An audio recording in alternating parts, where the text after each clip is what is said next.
السلام عليكم، اهلا بيكم. معاك دكتور احمد الرئيس، اخصائي العلاج الطبيعي والتغذيه العلاجيه والرياضيه. الفيديو انا مش مرتب له حاجه، انا شفت فيديو قدامي استفزني فحبيت ان انا ارد عليه في الفيديو او انشر لكم خرافة كمال الأجسام أو لعبة كمال الأجسام. اللعبة دي يا جماعة ما بتعتمدش أبدا على الحياة الصحية أو الشكل الصحي أو اللي أنت شايفه، النفخة اللي أنت شايفها دي. معلش في الكلمة، أنت اللاعب ده بيبقى عامل زي البقرة، عمال ياخد في هرمونات، عمال ياخد في حقن عشان يكبر بأكبر شكل وينشف، يبقى مفيش دهون فيه خالص، ويطلع بقى يعرض، نقعد نتصور معاه ونقول الله ده شكله جميل، بس من جوه جسمه بايظ. خد على كده أمثلة كتير جدا. حاجة بسيطة، حاجة زي الانسولين مثلا. الانسولين ده هرمون احنا بنديه للمرضى اللي عندهم آه، عدم استقرار في سكر الدم. تحس ان سكر الدم عنده مش منتظم، الانسولين اللي في جسمه مش شغال، فبنديله جرعات من الانسولين الطبية. لاعب كمال الاجسام، انت شخص ما عندكش اصلا مشكله في الانسولين، ليه تاخد انسولين؟ طب لو انت خدت الانسولين علشان تاخد المغذيات او الكربوهيدرات والبروتين توديها للعضلات بتاعتك فتكبر بشكل اسرع. طب افرض الكميات ما كانتش متوافقه مع بعضها، كميه الانسولين اللي انت دخلتها ما كانتش متوافقه مع كميه الكربوهيدرات والاكل اللي انت اكلته، هيحصل لك انخفاض في ضغط الدم، سكر الدم هيقع خالص، هيجي لك غيبوبه سكر، هتدوخ خلاص، قلبك ممكن يقف. وده فعلا حصل مع لاعب اسمه دالاس. اللاعب ده محترف جدا وتقدر تقرا عنه وتشوف سبب وفاته وايه اللي حصل له. انسولين.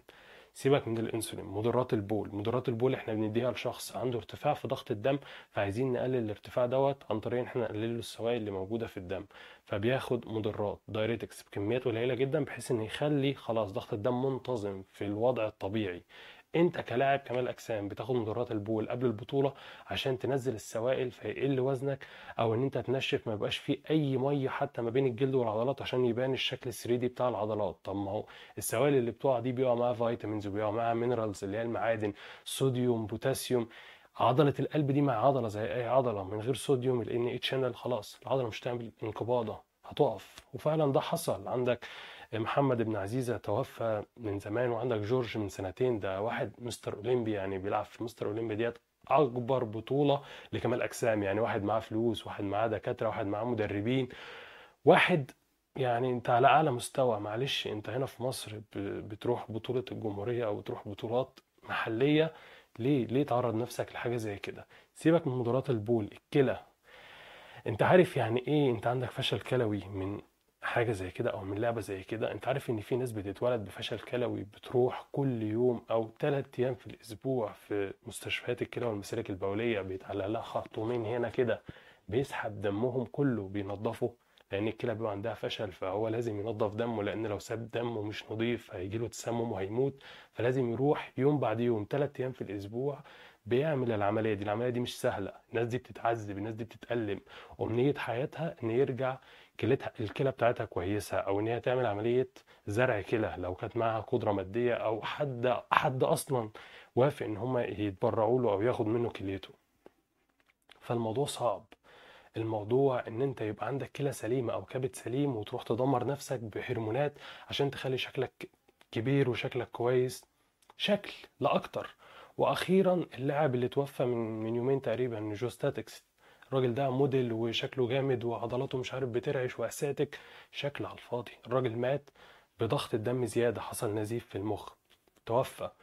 يا جماعة الهرمونات مش مواد ان انا اخدها علشان اعمل رياضة، دي ما اسمهاش رياضة، اسمها انا بقرة باخد حقن عشان اكبر والناس تتصور معايا.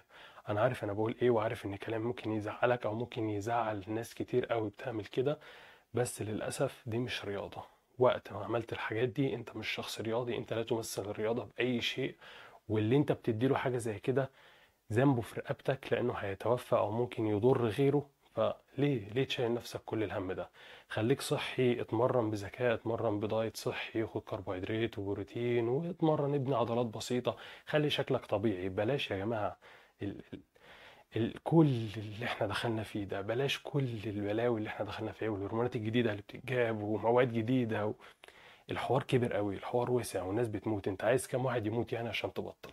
يا ريت تشيروا الفيديو لو حد يعني داخل على الخطوة ديت هيتراجع ان شاء الله لما يسمع الكلام او لو حد للأسف في الموضوع ممكن يرجع ويبطل الكلام وفي الاخر دمتم سالمين، والسلام عليكم ورحمة الله وبركاته.